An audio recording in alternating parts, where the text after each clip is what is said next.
మీరు ఒక్కసారి ఆలోచించి కదం తొక్కితే ఈ ప్రభుత్వాన్ని మార్చాలి అని యువశక్తి మహిళా శక్తి అనుకుంటే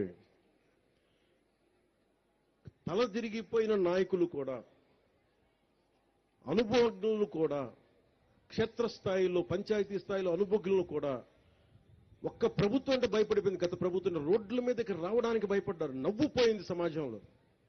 గత ప్రభుత్వపు పాలనలో నవ్వుపోయింది, మనకి ధైర్యం పోయింది.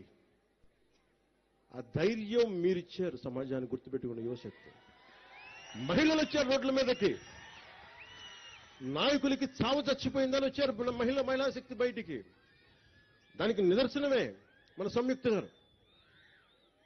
ఉంటే ఉంటాం, పోతే పోతాం, గెలిస్తే గెలుస్తాం, పోతే పోతాం. కానీ నేను ఒక స్టేట్మెంట్ ఇస్తానని వచ్చారు ఆవిడ. అంటే మహిళలు తెగిస్తే ఖడ్గతిక్కిన కథ ఉంటుంది కదా. యుద్ధం నుంచి పారిపోతే భార్య తల్లి ఇద్దరు కూర్చోబెట్టి యుద్ధం నుంచి పారిపోయి ఇచ్చావు కదా అని చెప్పి పసుపాను గాజులు పెడతారు, నువ్వు కూడా ఇట్లా కూర్చోవని చెప్పి. అటు వెళ్ళి యుద్ధం చేసి వీరస్వర్గానికి వెళ్తాడు. అంటే ఎందుకంటే ధైర్యం కోల్పోయిన సమాజంలో ఇద్దరు పనిచేస్తారు. ఆడబిడ్డ, యువకుడు.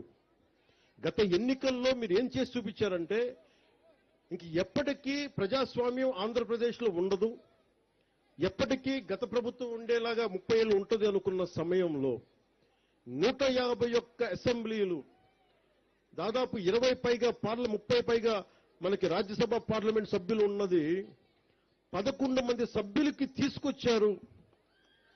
4 ఎంపీలకి పట్టుకొచ్చారంటే ఇది మీ సంకల్ప బలం. మాలాంటి వాళ్ళు పోరాటం చేసిండొచ్చు, చంద్రబాబు గారు లాంటి అనుభవజ్ఞులు రోడ్ల మీదకి వచ్చి పోరాటాలు చేసిండొచ్చు. కానీ మా లాంటి వాళ్ళందరికీ కూడా మీరు వెనక రాకపోతే, యువత మహిళా శక్తి లోపల ఉండి ఇది మారాలని మీరు అనుకోకపోతే ఇంత అపూర్వమైన 164 అసెంబ్లీలు మేము గెలిచే వాళ్ళం కాదు మీరు అనుకోకపోతే.